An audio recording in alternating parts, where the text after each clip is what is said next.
This is Ground Media UG.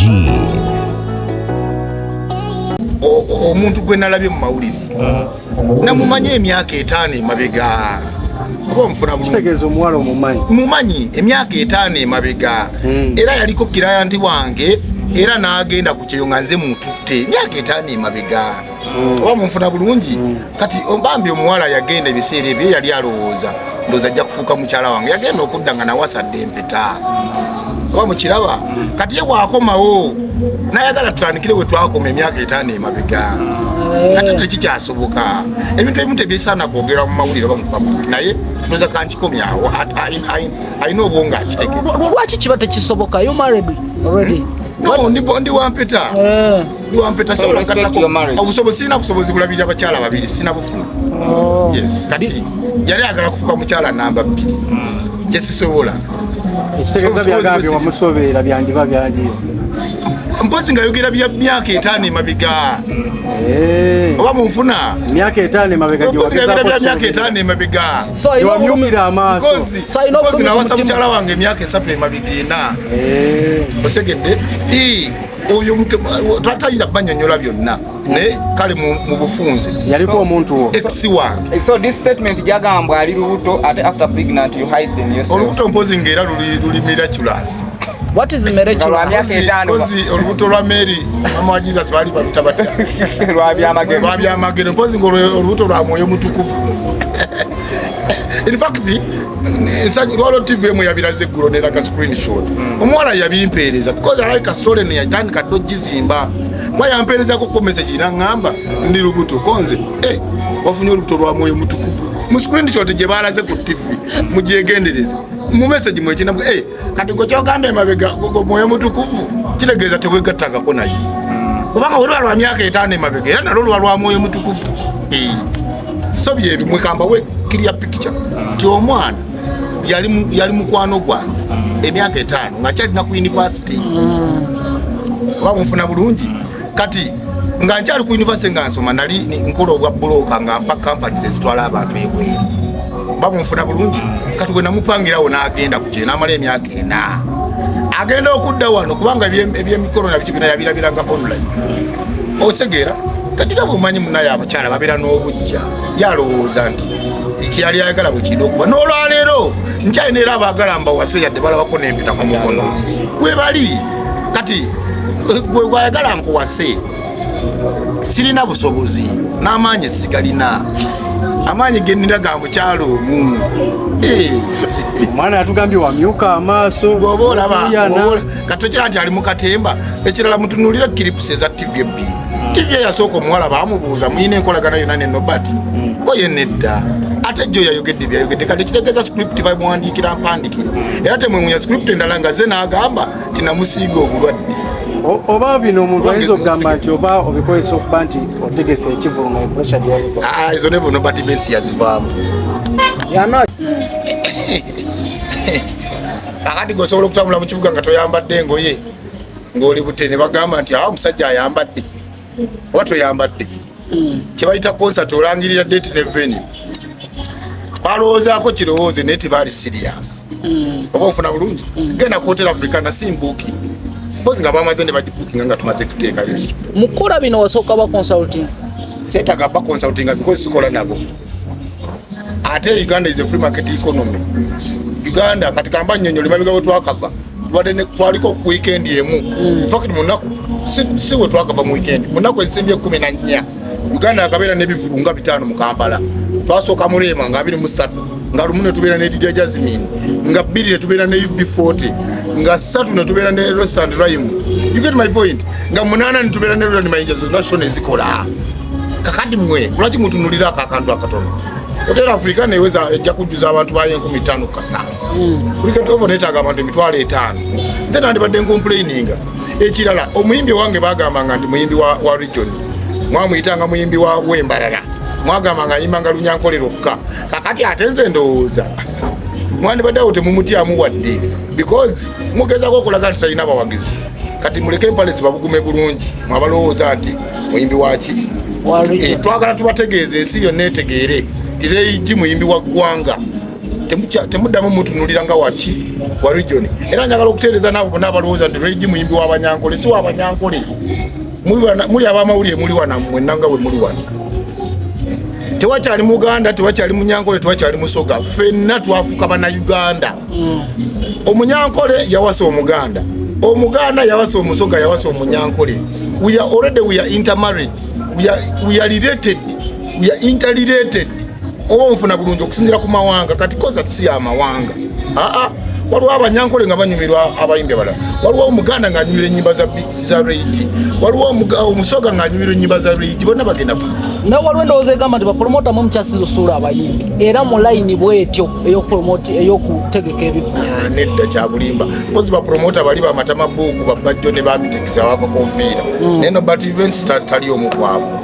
But cricket oval yali yaggalawo era twalisembayo kwera n'ekivulo kyali kya FIFA Mike. Ekya cricket oval yali yaggalawo. That is none of my business. My business is I lobbied for cricket oval nenjifuna era nga mpise mu mateeka. Era cricket oval embuuki ngendo but events enakuza mwezi 10 May. Ebbaluwa weziri buli kimu weekiri. Can we have a look on that letters of cricket? Satambule nayo kuba temwangambye kutambula nayo. Ate some documents are confidential. Yeah, are confidential. That's why you don't see them online.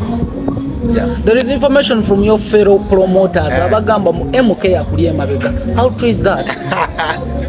Choka musajja wattu saba na busabi Katonda antuuseko mu maaso ge nenga sibimanyi sira kyemanyi basically naye ate nange embeera wa mukisa wembanga MK andi mabega naye sina kyemanyi ebyo byemwogedde promota babiyogera mbu era tiketi bagenda zigabira MK ali mabega wa bbala mu Barugahale ndowooza gwe mulabayo nti siriiyo enze ni muvubuka anoonya obulamu mu Kampala.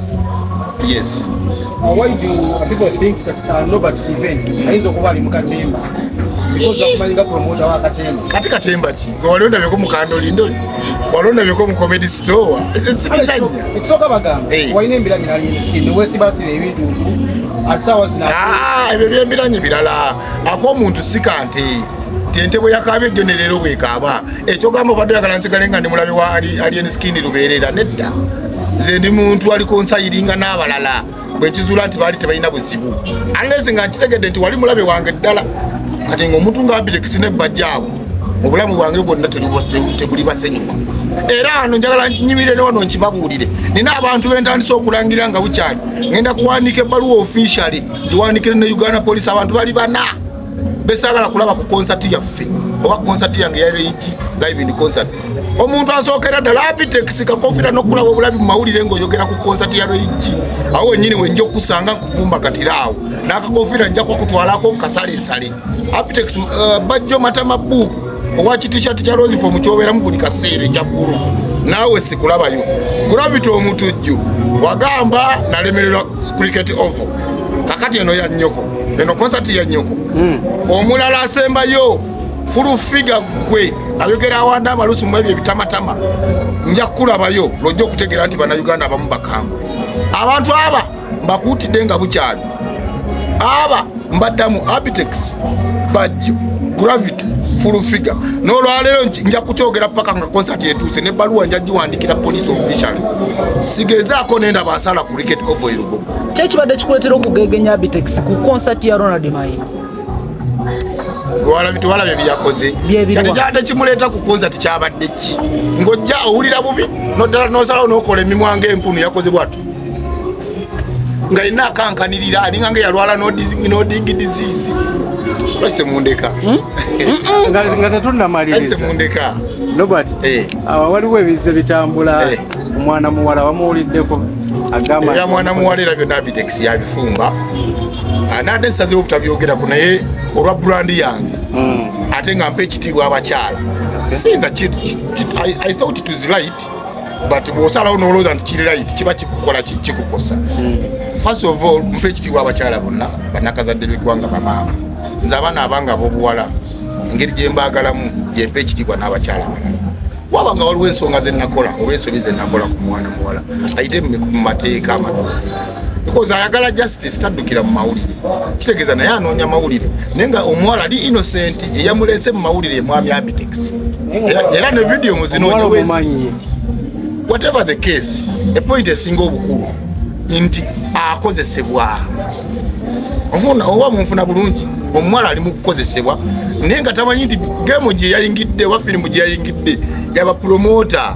No, but jakiri yalinga ekigambo kimu omuwala mbigambo yagamba wamusoberera tewamusoberera sirina kyemmanyi. Omanyi allegation is still known sometimes and it's not good for someone to tire out allegations on someone's brand like a man like a nobody. Yes. Have you had any love affair with that madam? Nedda. Sikirowooza nako wabula omuntu gwe nalabye mu mawulire namumanyi emyaka 5 emabega. Kitegeeza omuwala mumanyi emyaka 5 emabega era yaliko kirayanti wange era n'agenda ku kyeyo nga nze mututte emyaka 5 emabega. Oba munfuna bulungi kati ombambi omuwala yagenda ebiseera ebyo yali alowooza ndooza ajja kufuuka mukyala wange yagenda okudda nga nawasadde empeta oba mukiraba kati ye bwakomawo nayagala tutandikire we twakoma emyaka 5 emabega kati tekikyasoboka ebintu ebimu tebyesaana kwogera mu mawulire oba mu public naye ndooza kankikomyawo alina obwonga akitegera. Lwaki kiba tekisoboka? You married already? No, ndi wampeta. Ndi wampeta so obusobozi sina busobozi bulabira abakyala babiri sina bufuna. Yes, kati yali agala kufuka mukyala namba 2. Jesisobola. Ekitegeeza byagambye wamusoberera byandiba byaliyo. Mpozi nga yogera bya myaka 5 emabega. Oba munfuna myaka 5 emabega gy'ogeza bya myaka 5 emabega. So wamyumira amaaso. Because nawasa mukyala wange emyaka 3 emabega ena. Osegedde oyo twatayiza banyonyola byonna naye kale mu bufunze yaliko omuntu wo ex1. So this statement jagambwa ali lubuto ate after pregnant you hide them yourself. Olubuto mpozi ngera luli miraculous. What is miraculous? Olubuto lwa Mary mama wa Jesus bali bamutabata lwa byamagero mpozi ngolo olubuto lwa Mwoyo Mutukuvu. In fact lwalo TV emu yabiraze eggulu neraga screenshot omuwala yabimpeereza because I like a story ne yatandika ddo gizimba mwa yampeerezako ko message naŋŋamba ndi lubuto konze wafunye olubuto lwa Mwoyo Mutukuvu mu screenshot gye baalaze ku TV mugyegendereze mu message mwekinabwe kati gwe kyogamba emabega Mwoyo Mutukuvu kitegeeza tewegattangako naye kubanga olwa lwa myaka 5 emabega era nalwo lwa Mwoyo Mutukuvu. So bye mwekamba we clear picture ti omwana yali mukwano gwange emyaka 5 nga kyalina ku university. Oba munfuna bulungi kati nga nkyali ku university nga nsoma nali nkola obwa broker nga mpa companies ezitwala abantu ebweru. Oba munfuna bulungi kati gwe namupangirawo n'agenda ku kye n'amala emyaka 4 agenda okudda wano kubanga ebyemikolo na bitibina yabirabiranga online. Osegeera kati nga bw'omanyi munnaye abakyala babeera n'obujja yalowooza nti ekyali ayagala bwe kirina okuba n'olwaleero nkyalina era abaagala mbawase yadde balabako n'empeta ku mukono we bali kati gwe gwayagala nkuwase sirina busobozi n'amaanyi sigalina amaanyi gennina ga mukyalo omu. Omwana yatugambye wamyuka amaaso bw'oba olaba kati okira nti ali mu katemba ekirala mutunuulira kiripusi eza TV ebbiri. TV yasooka omuwala baamubuuza muyina enkolagana yonna ne Nobati boye nedda ate jjo yayogedde byayogedde kati kitegeeza script bamuwandiikira mpandikire era temwemunya script endala nga ze n'agamba nti namusiiga obulwadde. Oba bino omuntu ayinza okugamba nti oba obikozesa okuba nti otegese ekivulu nga pressure gy'oliko. Izo nevo Nobati Bensi yazivaamu.